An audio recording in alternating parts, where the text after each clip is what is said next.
Bonjour à tous, bienvenue à ce webinaire sur l'anticipation et l'accompagnement des difficultés des entreprises qui est organisé en partenariat avec les personnes présentes et l'organisation Ardennes Développement. Alors, juste un mot rapide sur l'agence, je ne vais pas être très long, pour dire qu'on intervient principalement au niveau de l'accompagnement des entreprises dans les Ardennes. On est surtout sur le domaine industrie et services, même si aujourd'hui il y a des entreprises qui ne relèvent pas de ce secteur-là. Mais on a pensé utile d'ouvrir, puisque évidemment les interventions d'aujourd'hui s'appliquent à tous les types d'entreprises, et donc c'est intéressant que tout le monde ait accès à ces informations. Vous avez sur l'écran les différents intervenants qui vont se présenter eux-mêmes, donc je vais les laisser se présenter eux-mêmes. Ce que je veux dire d'abord, c'est que on accompagne surtout nous les projets de développement d'entreprises, et parfois les entreprises ont des difficultés à financer leurs projets, mais ça c'est pas une forme de difficulté qu'on va traiter aujourd'hui. Ce dont on va parler surtout, c'est des difficultés d'entreprises qui ont des problèmes de trésorerie, des problèmes de financement, voire des cas plus graves qu'on va évoquer.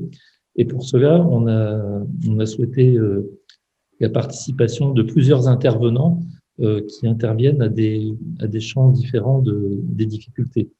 Il y a d'abord le rôle des experts comptables qui sont au quotidien avec les entreprises. Alors, à la fois quand ça va bien et quand ça va pas bien, ils sont là tout le temps. Ils ont un rôle d'observation, d'alerte et d'anticipation. Donc, Monsieur Magny va nous en parler. Ensuite, on a le tribunal de commerce qui a un rôle de conseil aussi, mais qui est plus connu pour l'intervention quand les difficultés sont avérées. Et puis, on a les différentes cellules de l'État avec deux intervenantes ici qui se présenteront, qui interviennent aussi en conseil, évidemment, et puis qui interviennent en sauvetage, on va dire des fois. Et puis, le message que je voudrais d'abord passer, c'est que les difficultés, on en connaît chez certaines entreprises, et ce qui est important, c'est de réagir le plus vite possible. Donc, plutôt les difficultés sont révélées auprès des acteurs qui sont ici, qui travaillent tous en confidentialité, et plus facile c'est après de traiter ces difficultés. Voilà, je ne vais pas être beaucoup plus long. Encore une fois, posez vos questions dans la partie conversation, et je cède la parole à Monsieur Magny pour l'ordre des experts comptables. Oui, merci Monsieur Amat. Bon, j'espère qu'on m'entend bien. Si tout le monde est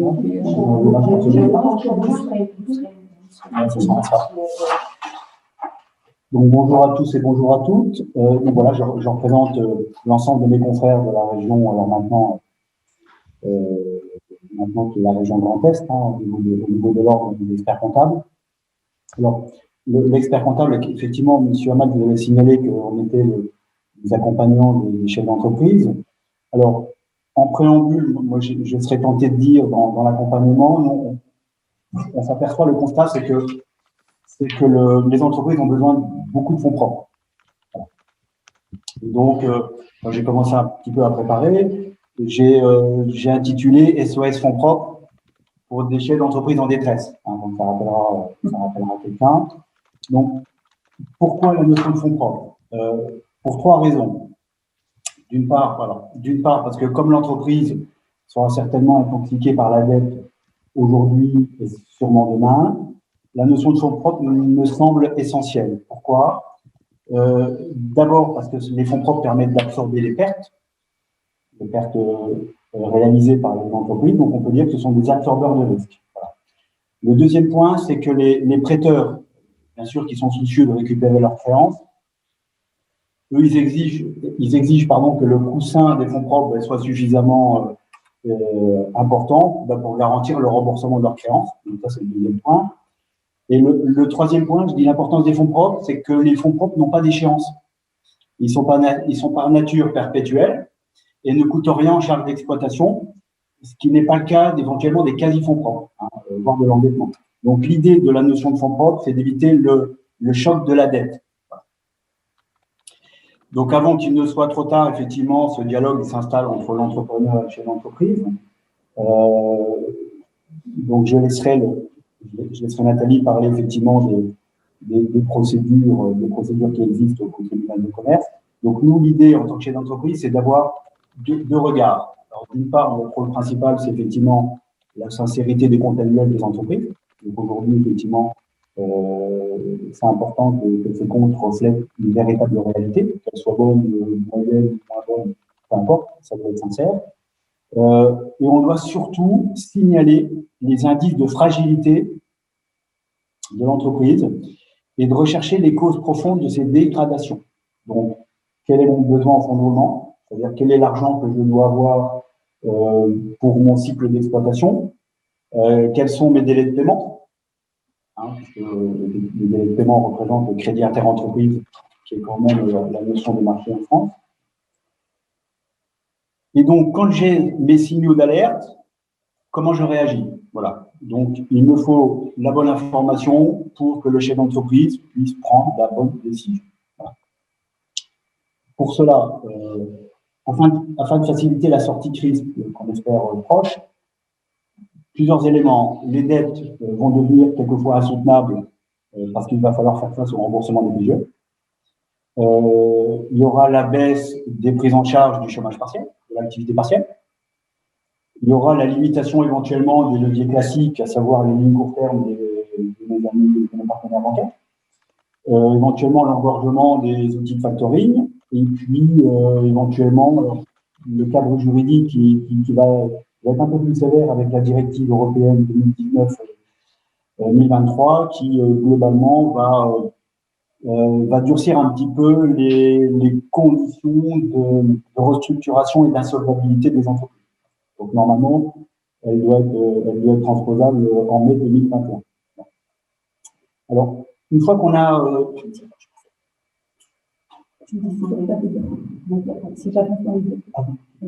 donc voilà, donc l'accompagnement, on essaye nous en tant qu'experts comptables de faire en sorte que dans chaque entreprise, on ait des outils de pilotage. Ce sont les tableaux de bord. Donc les tableaux de bord, c'est de dire j'identifie dans une entreprise quelle est mon activité, quelles sont les données qui seraient sensibles, et donc je vais surtout raisonner par l'exemple. Et donc, si tu peux défiler, j'ai pris, voilà, encore une fois, on va directement traiter par l'exemple. Voilà. J'ai fait quelques exemples d'indicateurs et de modélisation pour 3 activités distinctes. Une activité de restauration, d'usine de jouets et de société de vente. On va pas de tout le monde. Alors, dans la restauration, vous voyez, on a le nombre de couverts par service, un ticket moyen, mon coût de revient des plats à la carte, la marge sur les consommations, les ratios d'évaluation et la perte de marchandises. L'usine de jouets, elle, on est plutôt en phase de cycle de vie de produits. Toujours la notion de coût de revient, bien sûr, pour dégager quelles sont nos marges, quelles sont les marges de l'entreprise, la fiabilité des équipements et les investissements à réaliser, surtout leur financement. Et puis la société de vente en ligne, où on a le coût d'acquisition d'un client, le taux de fidélisation, le revenu moyen par client. Donc, ce sont des indicateurs qui doivent être ciblés, simples à obtenir et pertinents. Voilà. Donc, notre rôle, c'est d'accompagner l'ensemble des chefs d'entreprise pour que, justement, je vous le dis, que la bonne information puisse faire en sorte que la décision soit la bonne au moment où on la prend. Effectivement, un peu recul, quelquefois, on peut se dire qu'on s'est trompé, mais c'est pas grave, c'est la décision qui a été prise au moment où elle a été prise. Voilà. Donc notre rôle, il est là. Donc j'attire l'attention sur le fait qu'il faut absolument mettre en place des indicateurs. Alors aujourd'hui, les perspectives, les prévisionnels qu'on pourrait établir sur 3 ans ou 5 ans, quelquefois qu'on nous demande pour un financement, bon, est-ce que c'est encore un sens dans cette période Covid? Quelquefois on a de la visibilité, quelquefois on n'en a pas à 3 mois. Bon, faire un prévisionnel, ça peut être, voilà, ça permet d'avoir quelques objectifs. Est-ce que c'est pertinent? J'en suis un peu moins sûr. Par contre, les tableaux de bord, oui, forcément, ça nécessite un suivi des indicateurs clés de chaque entreprise. Donc, Jean-Louis, vous avez parlé de l'ensemble des entreprises. Alors, c'est pas le débat, mais il faut aussi penser aux associations. Parce que les associations, elles aussi, elles ont des difficultés dans le financement, dans les recherches de dons, de legs dans le bénévolat. Et donc aussi, on peut les inclure aussi dans les entreprises qu'il faut accompagner, dans les associations, dans les structures qu'il faut accompagner, parce que les associations aussi seront dans la difficulté également. Donc voilà à peu près pour ma partie. Après, je répondrai bien volontiers aux questions. Si vous avez des questions, n'hésitez pas à les poser dans le chat. Éventuellement, là, j'en vois pas dans l'immédiat, mais si vous en avez à poser, on pourra revenir dessus même à la fin de la présentation. Ce qui ressort de ça, c'est aussi qu'il est très important de discuter avec son expert comptable pour être en phase entre ce que l'on peut attendre de lui et ce qu'il pense qu'on attend de lui. Donc, c'est important pour les entreprises d'avoir un dialogue avec son expert comptable et pas simplement d'attendre les événements. Du coup, je vous propose de passer la parole à Mme Bezard pour le tribunal de commerce. Bonjour. Bonjour à tous et à toutes. Donc, effectivement, je suis juge au tribunal de commerce de Sedan. Mon président, Raymond Valtélis, qui devait assurer ce rendez-vous, vous prie de s'excuser, il n'a pas pu le tenir. Et je vais essayer de le remplacer au mieux. Et vous expliquer que, effectivement, c'est important d'avoir un expert comptable qui puisse vous guider et vous aider à y voir clair. Mais après cela, et toutes les entreprises n'ont pas d'expert comptable parce que l'expert comptable n'est pas obligatoire dans toutes les entreprises. Donc, il y a quelquefois le chef d'entreprise qui est seul devant sa feuille et qui ne sait pas par quel bout la prendre. Et c'est vrai que nous, au tribunal, on voit souvent des chefs d'entreprise qui, malheureusement, ne savent pas ce que c'est que de faire un résultat d'exploitation même très simple, mensuel, qui permet de voir d'un côté les recettes, de l'autre côté les dépenses, et de se dire, est-ce qu'avec mes recettes, j'arrive à faire face aujourd'hui à mes dépenses? Ce que je voudrais vous dire, donc le tribunal de Sedan, c'est tout d'abord un greffe, avec un greffier, 6 salariés qui travaillent autour du greffier, un président et 20 juges. Autant le greffier est professionnel du droit, autant les juges et le président sont des professionnels, avant tout, des chefs d'entreprise. Donc, quand on arrive au tribunal de commerce, logiquement, on est avec ses pairs. Voilà, c'est important de le dire parce que on a peut-être un peu trop l'impression, quand on arrive au tribunal de commerce, on est là pour juger, qu'il y a la mission de tribunal. C'est vrai qu'on est là, il y a des jugements qui sortent du tribunal de commerce, mais on n'est pas là que pour ça, et c'est ce que je vais essayer de démontrer aujourd'hui. Juste quelques chiffres peut-être, vous dire que l'année 2020 s'est plutôt bien passé en termes d'ouverture de procédure, mais je le disais, je pense que les aides gouvernementales sont certainement beaucoup sur ce manque de difficultés ressenties sur 2020. Et c'est pour cette raison que je trouve ma place ici aujourd'hui importante, parce que je voudrais dire à toutes les entreprises qui ressentent des difficultés, elles peuvent venir au tribunal de commerce et bien avant d'être en cessation de paiement. Alors, cessation de paiement, qu'est-ce que cela veut dire? C'est lorsque l'actif disponible, c'est surtout lorsque le passif exigible ne sait plus faire face avec l'actif disponible.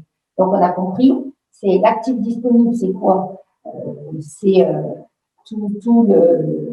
les recettes, toute la disponibilité, la trésorerie que peut avoir l'entreprise dans un délai très très court, et c'est tout ce qu'elle peut faire face avec toute cette trésorerie.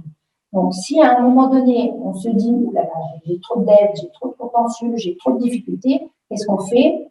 Une fois qu'on est allé voir son expert comptable, ou si on n'a pas le temps d'aller voir son expert comptable, on appelle le tribunal de commerce. Vous avez les coordonnées qui viendront en fin de ces slides.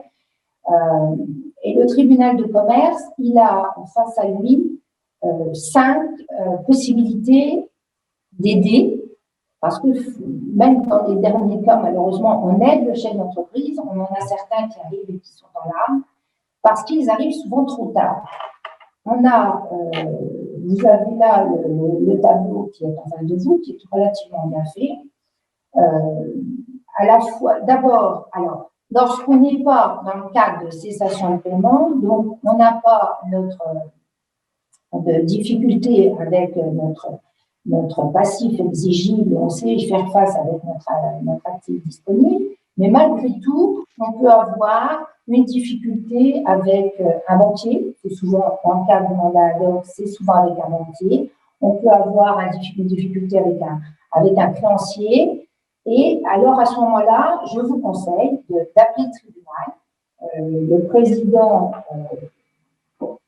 ou alors une personne qui est représentante du tribunal, qui est juge et qui s'occupe des difficultés des entreprises, vous conseillera et vous guidera. Et on a en face de nous quelques dispositifs qui sont fort appréciés, notamment fort appréciés mais pas assez utilisés, je tiens à dire.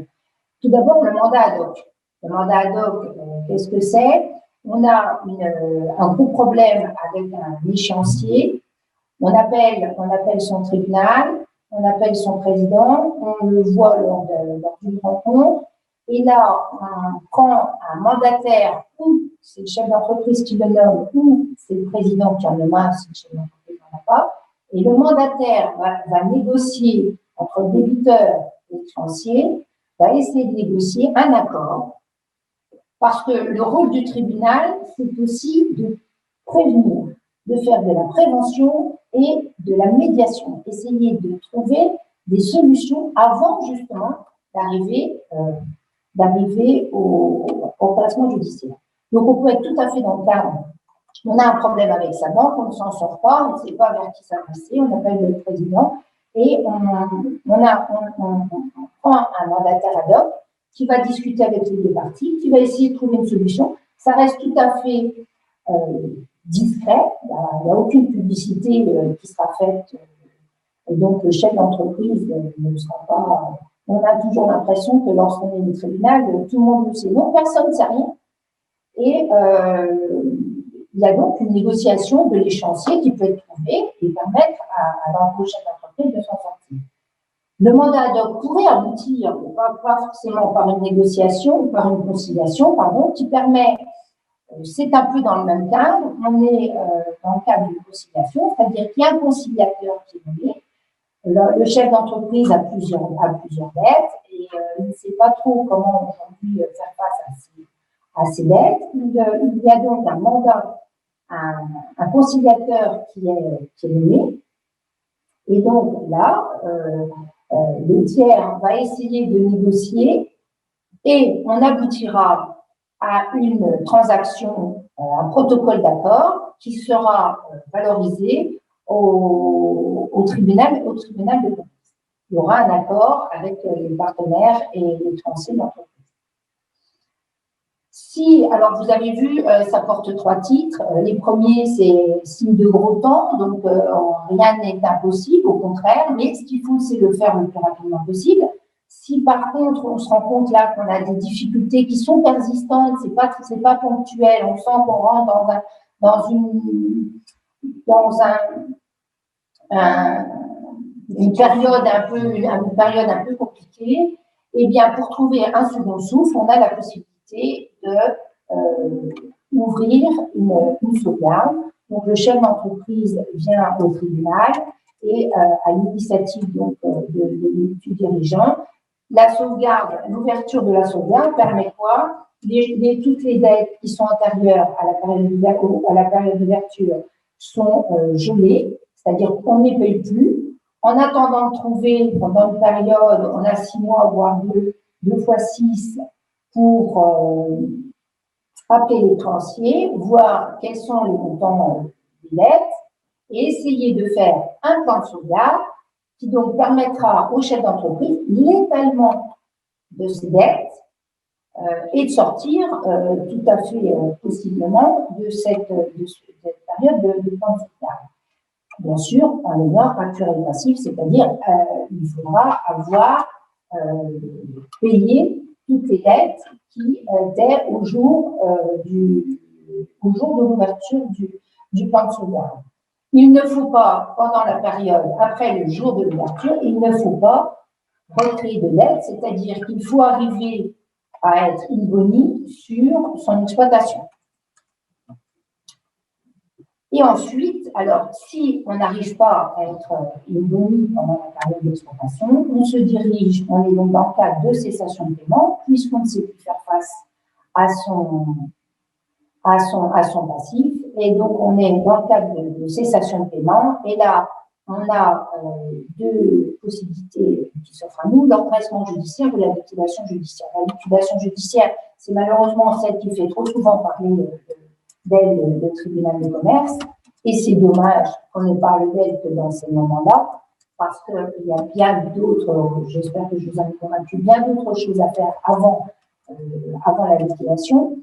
Sur l'ordressement judiciaire, l'objectif est exactement le même que la période de sauvegarde, c'est-à-dire qu'à un moment X, on est en... Alors souvent, l'ordressement judiciaire, c'est à l'initiative de l'URSSAF ou d'un créancier qui dit on me doit de l'argent, on ne le paye pas, je veux que cette entreprise soit placée en redressement judiciaire parce qu'il sent que sinon, il ne touchera plus jamais ses sommes.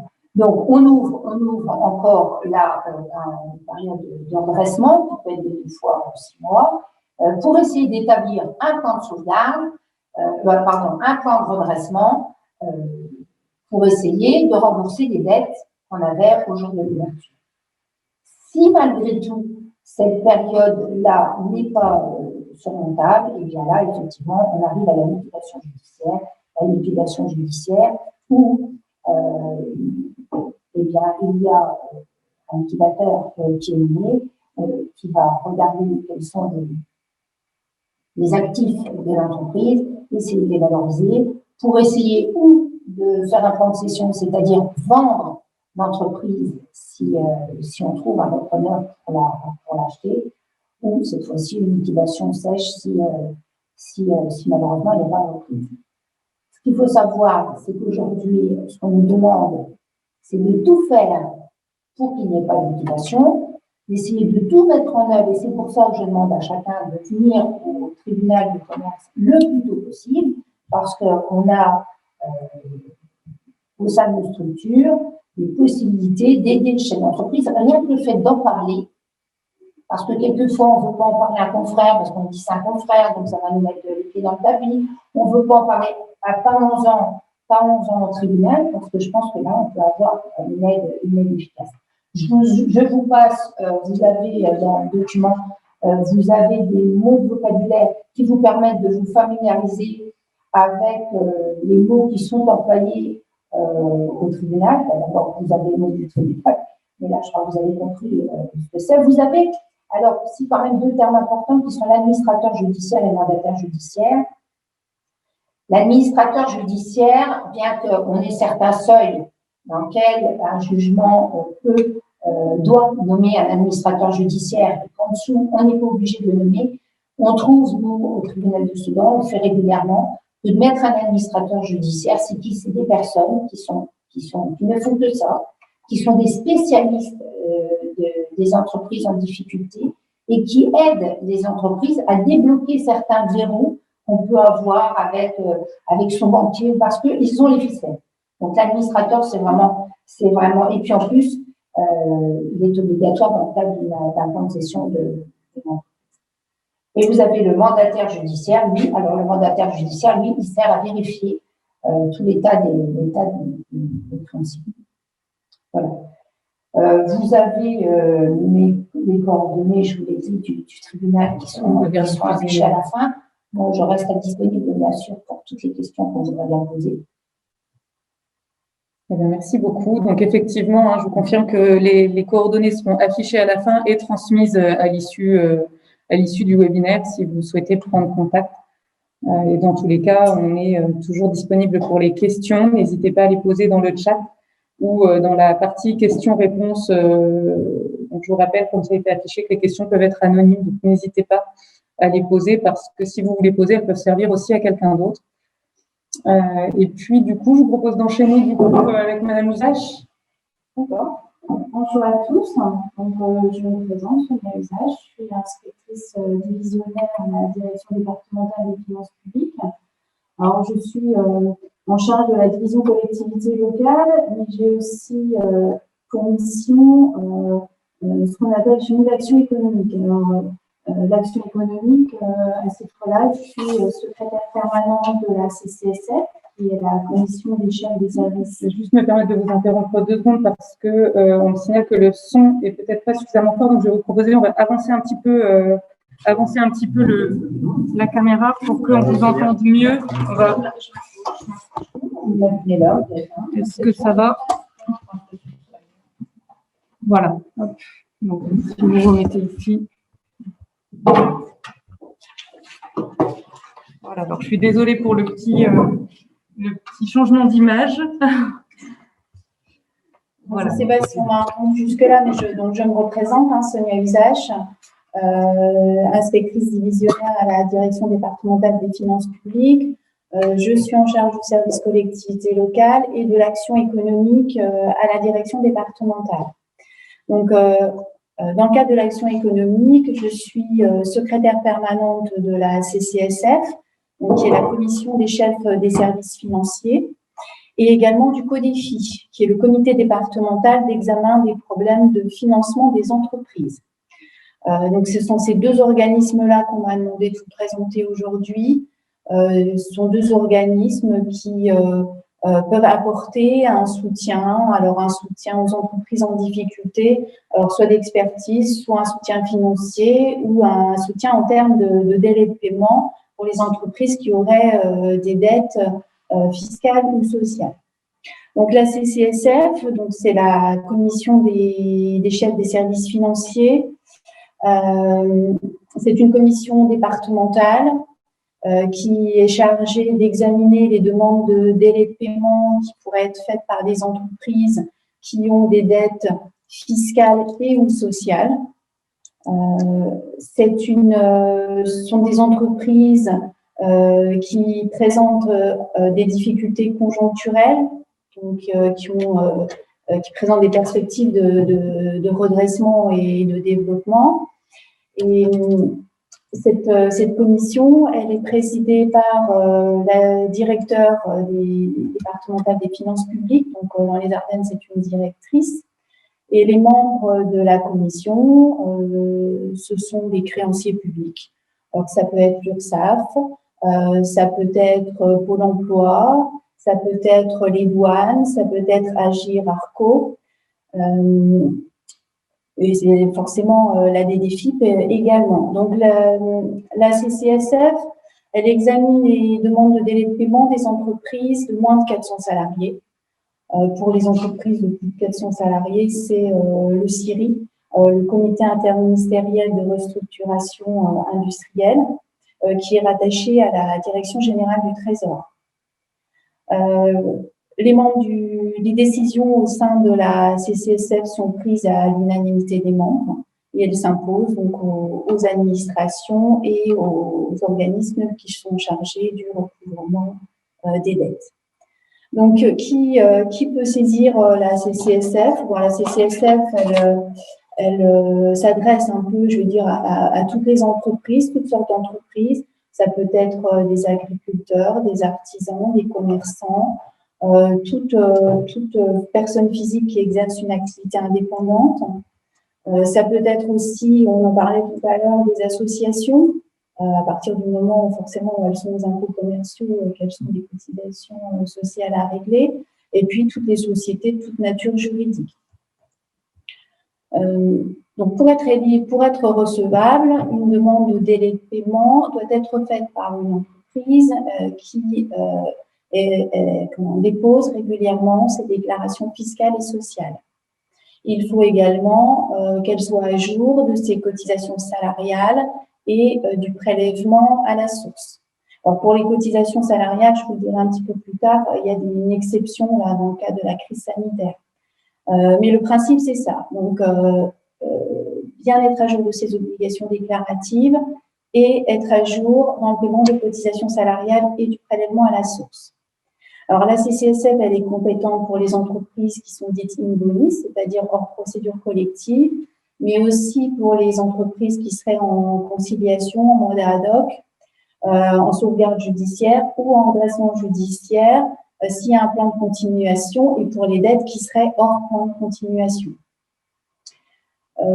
C'est les dettes qui sont exigibles, ce sont les dettes, toutes les dettes fiscales, sociales, sont exigibles si les cotisations de retraite complémentaires obligatoires qui sont recouvrées par la GIRARCO. Donc pour les cotisations salariales, en principe, elles sont exclues d'un plan CCSF. Et même au-delà, à partir du moment où une entreprise n'a pas réglé ses cotisations salariales, sa demande de délai de paiement est jugée irrecevable. Alors, dans le cadre de la crise sanitaire, de manière très exceptionnelle, on admet prendre en compte les cotisations salariales, les cotisations URSSAF, dans les plans de paiement qui sont accordés par la CCSF.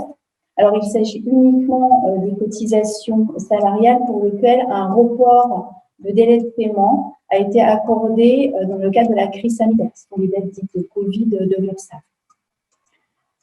Donc, elles peuvent être prises en compte uniquement sur cette période-là et pour celles qui auraient bénéficié d'une demande de report. Le plan qui serait accordé par la CCSF peut être un plan, en principe, qui va maximum jusqu'à 36 mois. Alors, en principe, il ne peut pas excéder 36 mois, sauf que là encore, dans le cadre de la crise sanitaire, on a admis un allongement des plans jusqu'à 48 mois. Donc, pour le moment, ce délai de 48 mois est toujours d'actualité. Donc, il n'y a pas de sujet pour le moment. On est parvenu au délai de 36 mois. Les plans qui sont accordés par la CCSF doivent être assortis de garanties. Alors, ce sont des garanties classiques, hypothèque d'un bâtiment, caution bancaire, caution personnelle du dirigeant, ça peut être un notissement de part sociale, ça peut être un notissement de fonds de commerce, des gages d'outils de production, de stock, etc. Alors, les garanties sont en général adaptées à la durée des plans et aux capacités des entreprises.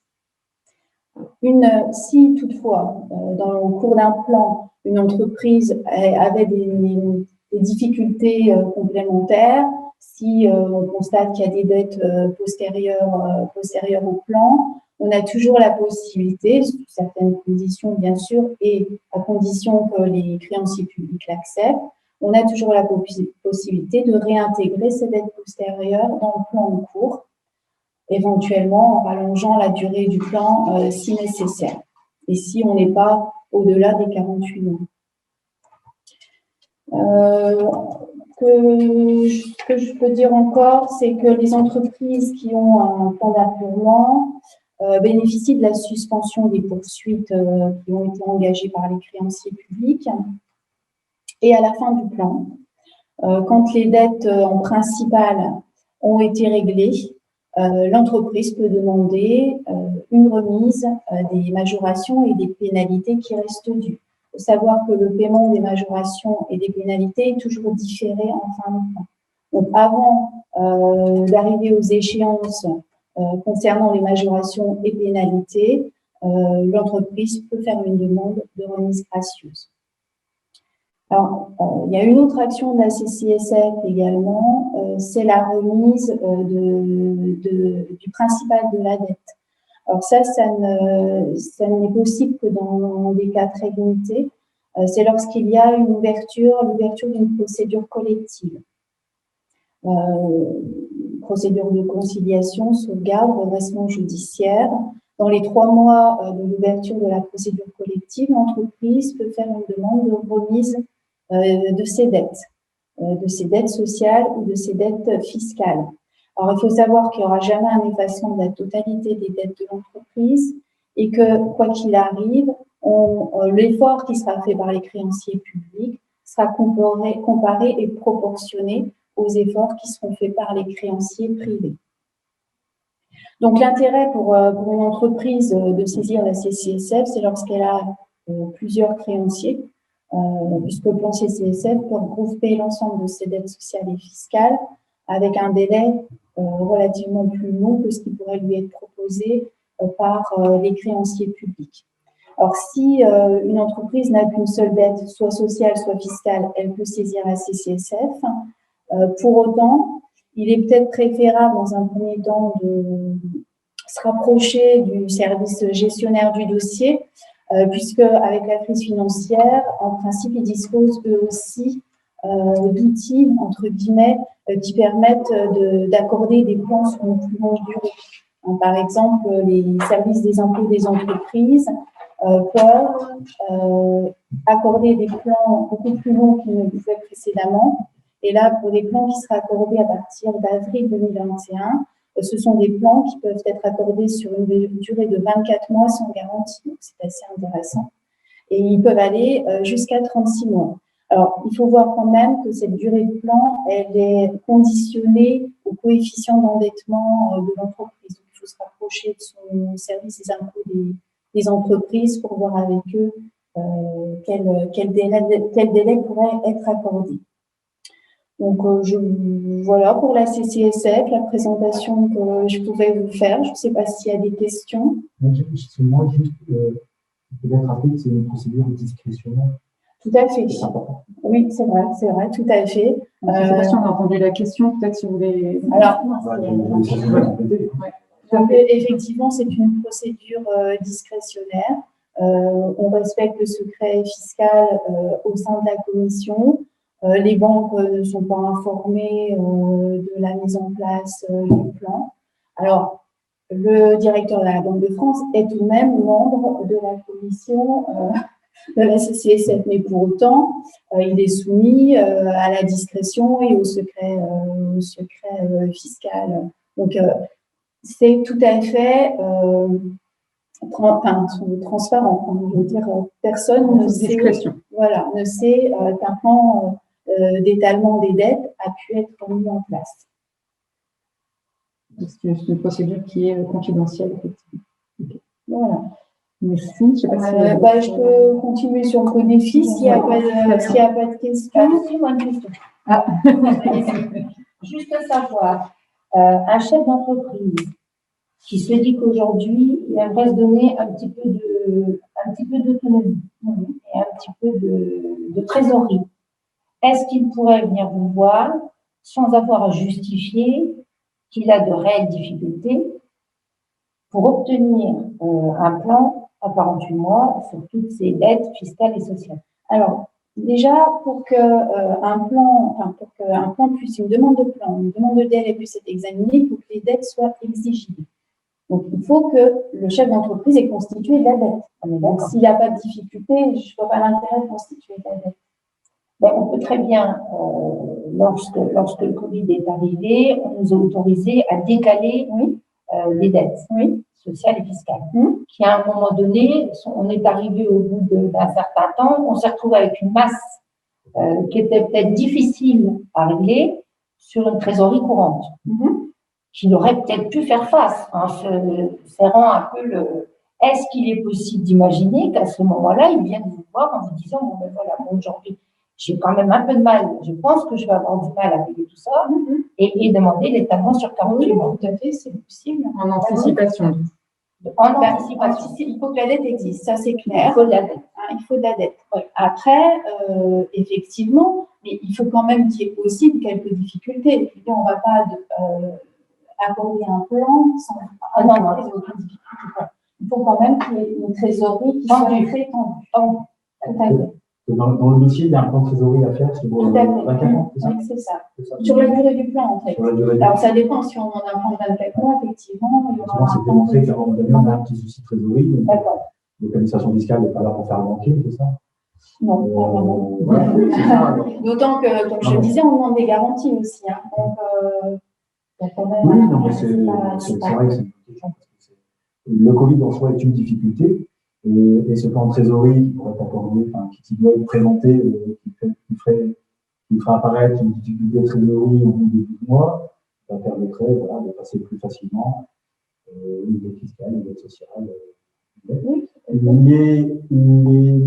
Les rectifications opérées par l'administration fiscale ne peuvent pas être prises en compte par le CCSF. Si, une dette qui est issue du contrôle fiscal peut très bien être prise en compte, enfin faire l'objet d'un plan CCSF à partir du moment où le contribuable a été considéré comme étant de bonne foi. Voilà. Très bien. Merci. On vous laisse continuer du coup. Donc, le CODEFI. Le CODEFI, c'est le comité départemental d'examen des problèmes de financement des entreprises. Donc, c'est un organisme, là aussi, départemental, qui est présidé par le préfet et qui a vocation à orienter, à soutenir les entreprises de moins de 400 salariés qui rencontreraient des problèmes de financement ou qui nécessiteraient une restructuration. Alors, l'entreprise qui souhaiterait saisir le CODEFI doit s'adresser au secrétaire permanent du CODEFI, c'est-à-dire moi, ou au commissaire au redressement productif de la région, c'est-à-dire Madame Louis. Je n'ai pas avec moi pour l'instant, mais on verra juste J'aurai après. le plaisir de me découvrir dans quelques minutes. Voilà. Donc, je vous le disais, le CODEFI, il est présidé par le préfet.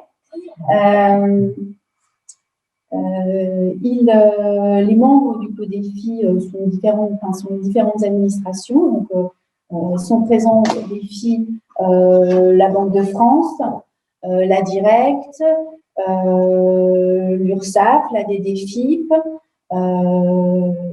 le procureur, le président du tribunal de commerce éventuellement, donc Madame Louis, qui est CRP, et le CODEFI a vocation à partager les informations des différentes administrations qui sont membres du CODEFI et d'examiner les difficultés que pourraient rencontrer certaines entreprises. Donc, en fait, le CODEFI, son but, c'est de faire un diagnostic pour identifier la nature et l'importance des difficultés que rencontreraient certaines entreprises, des entreprises qui le saisissent, mais aussi d'autres entreprises pour lesquelles il y aurait des signaux d'alerte, on va dire. Tout ça se fait là aussi dans toute confidentialité et dans le respect du secret fiscal. Le CODEFI va soit réorienter une entreprise vers une structure adaptée, soit aussi éventuellement jouer un rôle de médiation. Il a possibilité aussi de mobiliser un certain nombre d'outils. Alors, ces outils sont l'audit.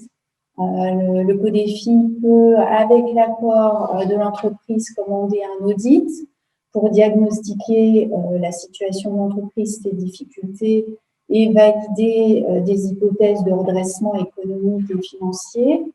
Et le CODEFI peut également accorder des prêts du Fonds de développement économique et social, des prêts FEDES, dans le cadre d'un plan de restructuration et si l'entreprise présente de réelles perspectives de rétablissement, de redressement. Alors, avec la crise financière, le CODEFI a de nouveaux outils, en quelque sorte, de nouveaux outils de financement, on va dire. Alors, pour les entreprises qui ont moins de 50 salariés, donc il y a la possibilité de faire une demande de prêt participatif exceptionnel.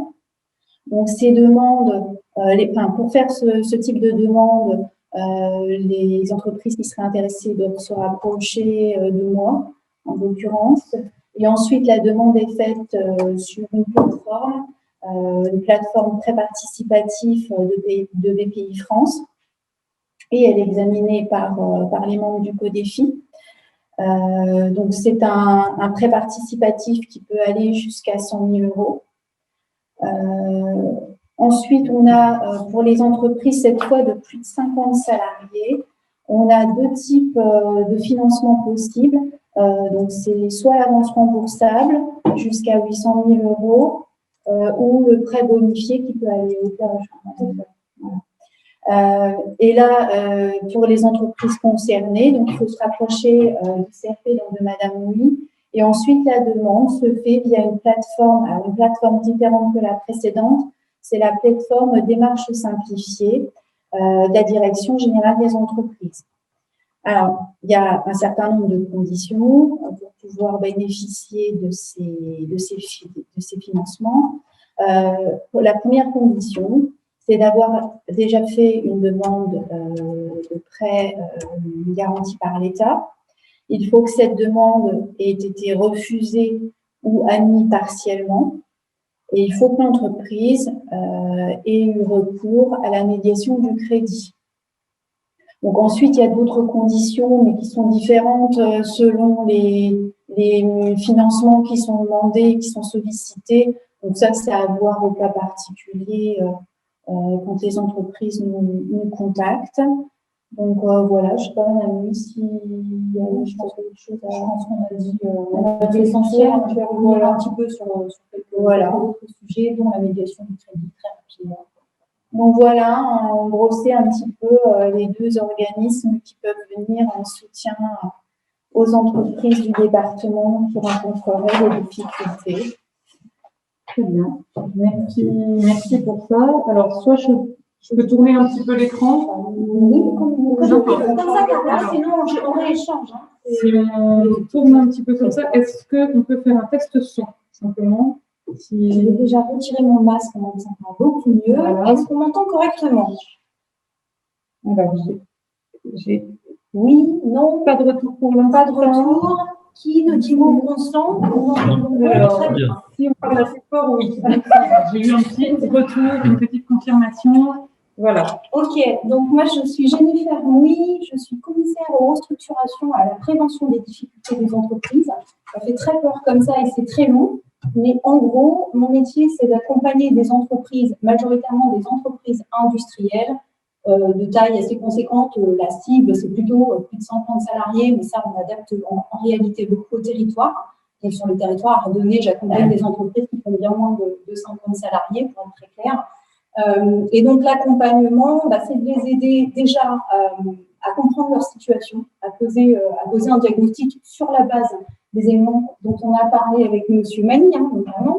On a des outils efficaces et qu'on voit où on en est. À poser le diagnostic et essayer d'aider l'entreprise à aller vers le dispositif qui est le plus adapté. Donc, ça peut être effectivement d'accompagner vers le tribunal de commerce et en particulier pour faire de la prévention. En premier lieu, ça peut être d'aller discuter avec la CCSF parce qu'à un moment, il y a peut-être un sujet à traiter sur des dettes publiques et ça peut être tout autre dispositif, tout autre moyen parce que la situation de l'entreprise, à un moment, le demande. C'est vrai qu'on parle beaucoup depuis tout à l'heure de difficultés de financement, mais ça peut être aussi de l'accompagnement d'une entreprise qui est perdue dans une procédure administrative qui est pourtant en général très simple, comme chacun le sait. Voilà, donc on arrive toujours à trouver des solutions. Je vais vous parler rapidement de quelques autres sujets qui peuvent intéresser les entreprises au fur et à mesure de leur vie. On a des dispositifs, notamment au sein de l'État, qui peuvent être mobilisés, des dispositifs de médiation. Alors, on va peut-être commencer par parler de la médiation du crédit qui a été abordée à l'instant par Madame Dash. Quand une entreprise se retrouve avec des difficultés, un refus de financement d'une banque, des difficultés de crédit par exemple, il est possible de solliciter la Banque de France, donc la médiation du crédit spécifiquement. C'est un service qui est gratuit, qui est rapide, qui est confidentiel. Donc, c'est une sollicitation qui se fait directement via un site internet, une sollicitation en ligne. Et donc, on a un retour très rapide qui va se faire de la médiation du crédit. Cette médiation elle est assurée par la Banque de France et spécifiquement par le directeur départemental de la Banque de France. Potentiellement, peut s'appuyer sur certains de ses collaborateurs. Il y a un certain nombre d'étapes qui vont être suivies, mais c'est toujours les mêmes. Premièrement, on a une saisie en ligne. Sous 48 heures, vous avez un retour de la Banque de France qui vous dit si votre dossier est complet, etc. Et on avance dans la médiation. Le médiateur va solliciter votre banque, vos banques, en fonction de la situation, et votre banque va avoir 5 jours pour se positionner sur la question qui lui est posée. Et à partir de là, la médiation va s'engager plus ou moins longuement en fonction des premières réactions de la banque et puis des possibilités qu'on peut trouver. Donc, c'est un outil qui peut être particulièrement utile parce qu'à un moment, on a peut-être besoin de mieux se comprendre entre la banque et puis l'entreprise, de voir ce qui bloque concrètement et quelles solutions peuvent être trouvées. Ça peut aboutir positivement, ça peut aussi aboutir négativement, mais dans un certain nombre de cas, c'est plutôt efficace. Et c'est quelque chose qu'il ne faut pas négliger. Et puis, ça peut être aussi, à un moment, si ça ne doit pas aboutir ou si ça aboutit partiellement, une orientation vers d'autres dispositifs, par exemple le co-défi dont on a parlé juste avant. Une autre médiation, donc la médiation des entreprises. Alors là aussi, c'est un service qui est gratuit, rapide, confidentiel, qui est sollicité également en ligne. C'est un service qui dépend des ministères économiques. Et donc, c'est d'essayer de trouver des solutions quand on a des différends avec une entreprise ou avec une administration. On est plutôt sur des sujets de contrat, là, finalement. C'est ça. Alors, on n'est pas forcément sur du contentieux, c'est justement idéalement du pré-litige, du pré-contentieux. Je signale que le son n'est toujours pas optimal, donc je vais rapprocher encore un petit peu. Hop, parce qu'a priori, on ne nous entend pas très bien. Très bien. Donc, là, on est plutôt sur des cas de difficultés d'entente avec des partenaires commerciaux, majoritairement. Et donc, la médiation des entreprises va rassembler ces personnes et essayer de trouver des solutions pour aboutir à quelque chose qui convient à tout le monde. On part d'un principe général, c'est qu'en général, quand des gens ont fait des affaires ensemble, c'est qu'à un moment, chacun ait trouvé son compte. Donc, il y a peut-être des choses à faire pour que chacun fasse un pas vers l'autre et qu'on arrive à trouver une solution qui soit positive et positive pour tout le monde. Je me permets, on a auprès du tribunal de commerce aussi la médiation qui est possible. Tout à fait. Deux entreprises ont une difficulté momentanée et qu'on n'est peut-être pas obligé de passer sur du contentieux pour leur aider. Oui. Alors, un petit focus avant de parler du reste. La médiation des entreprises a eu à gérer des sujets qui, à la base, n'étaient pas vraiment dans son champ dans la crise Covid. C'est des discussions sur des sujets loyers entre un bailleur et son locataire. Donc, sachez que ça fait partie des sujets. On sait que ça a été un sujet et que c'est sans doute toujours au courant de cette crise. Voilà, donc c'est un des éléments qui peut être traité. Un autre dispositif qu'on n'a pas cité, alors c'est pas un dispositif de l'État, mais que j'ai trouvé important d'en parler, c'est le Centre d'information et de prévention, qui est à ma connaissance, mais Monsieur Magny, c'est peut-être ça mieux que moi, qui dépend en fait de l'ordre des experts comptables. Oui, voilà.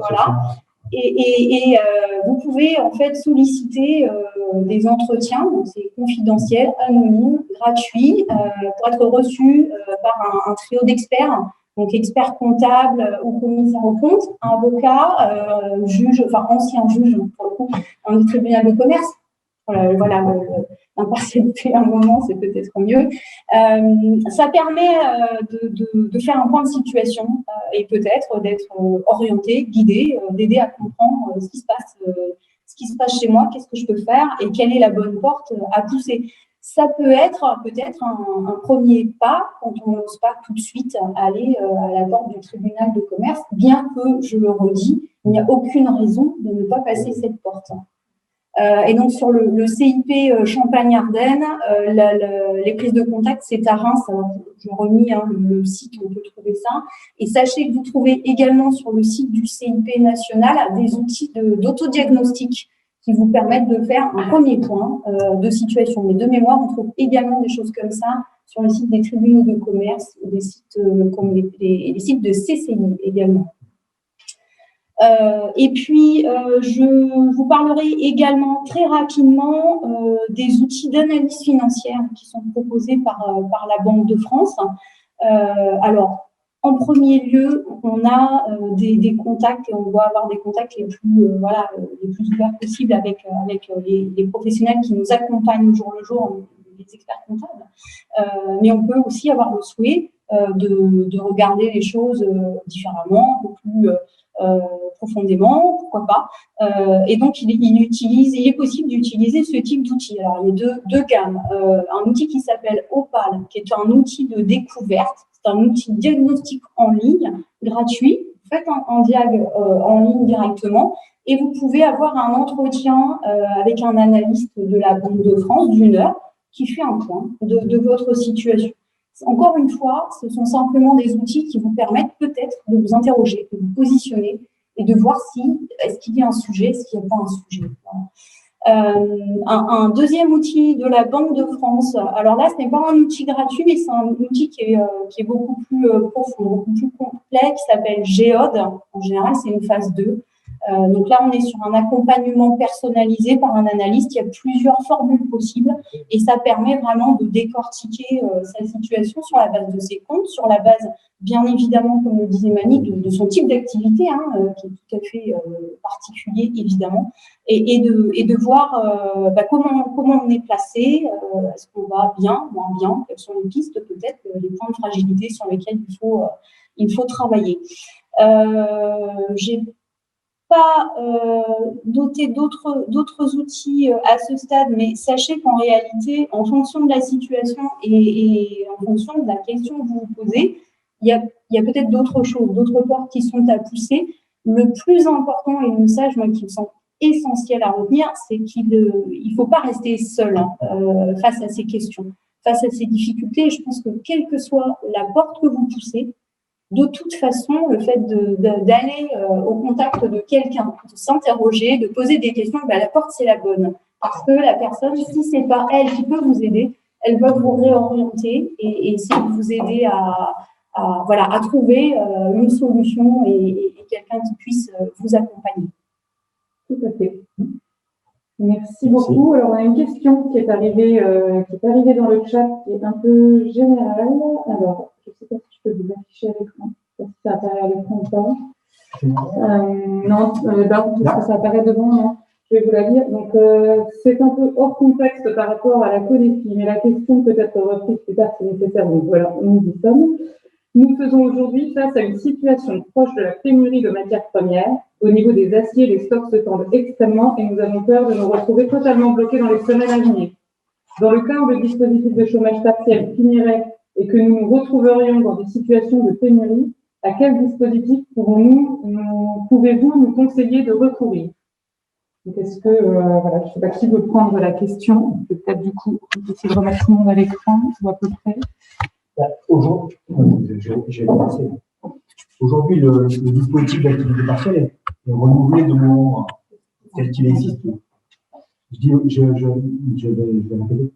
Le dispositif d'activité partielle est renouvelé de mois en mois en fonction des nouvelles, des modalités qui ont été convenues par le passé. Le dispositif, alors je n'ai pas de boule de cristal, mais le dispositif devrait être renouvelé mois par mois du temps des difficultés liées au Covid. Alors après, il y a un dispositif qui s'appelle aussi le dispositif d'activité longue partielle, c'est-à-dire avec des engagements de maintien de l'emploi selon des pourcentages, etc. Donc ce dispositif, il existe. 2, je pense qu'il sera maintenu. Et après, cette pénurie de matière, à part le dispositif d'activité partielle aujourd'hui et le soutien, alors je disais l'importance des fonds propres, parce que l'importance des fonds propres, c'est quand on a des fonds propres, on peut penser qu'on a aussi de la trésorerie, du cash pour faire face à ces difficultés-là. Ça va vite. Voilà, ça va vite. Voilà. Et donc, il faut les anticiper, il faut cibler quel pourrait être le besoin, quel est le délai d'acheminement, quel est mon dispositif, on parlait du besoin en fondement, quel est l'argent que j'ai besoin de mobiliser pendant une certaine période pour faire face à ces difficultés. Et puis essayer de le faire financer. C'est surtout ça. Donc, le partenaire bancaire, déjà pour commencer.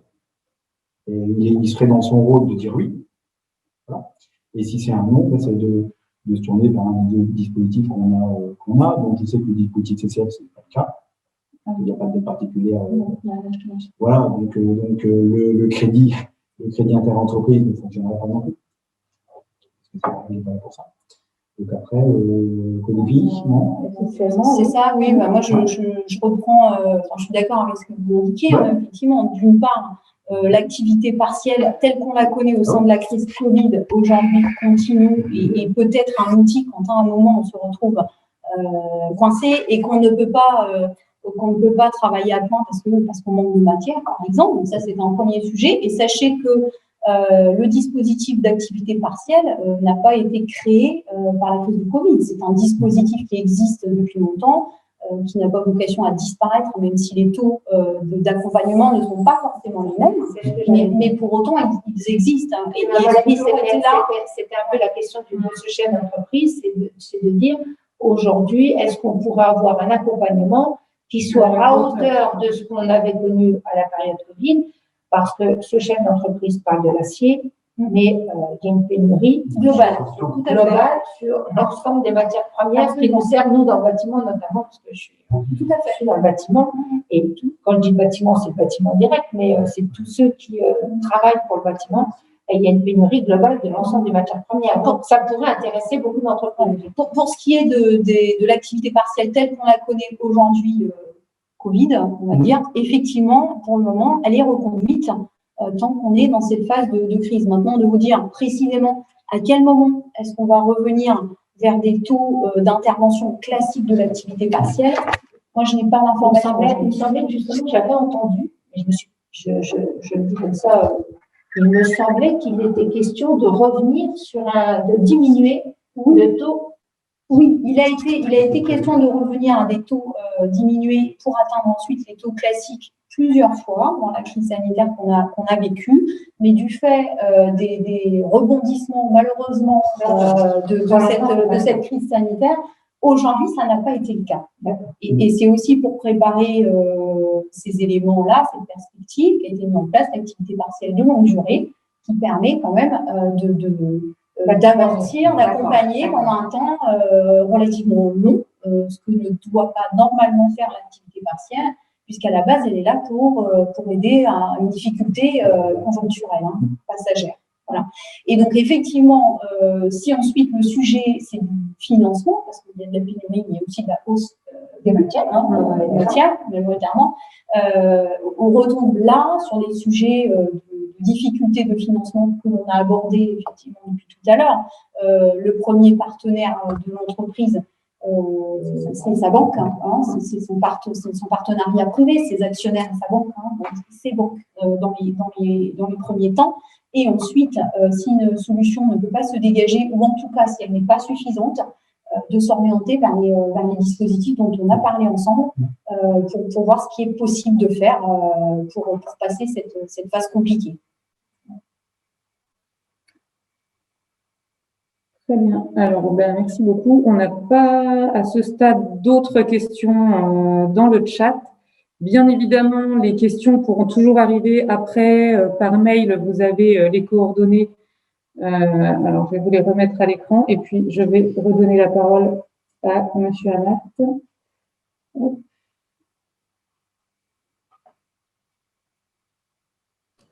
Merci Valérie.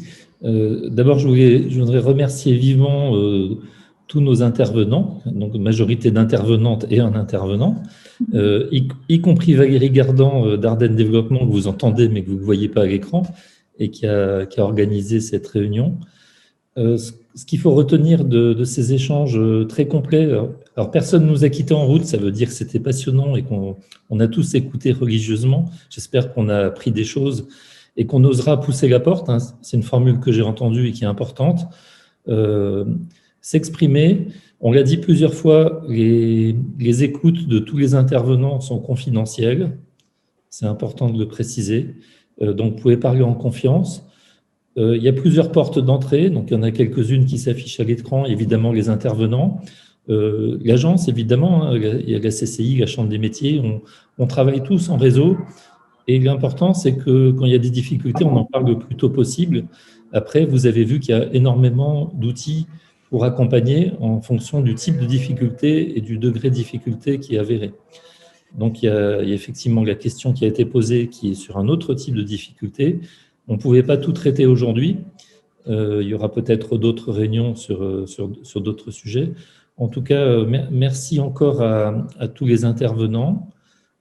La présentation sera diffusée à ceux qui le veulent, a priori aux participants. Et vous avez le contact de toute façon de Valérie Gardan en principal, si vous avez des questions ou des remarques à adresser aux uns ou aux autres. Merci encore, bonne journée et à très bientôt.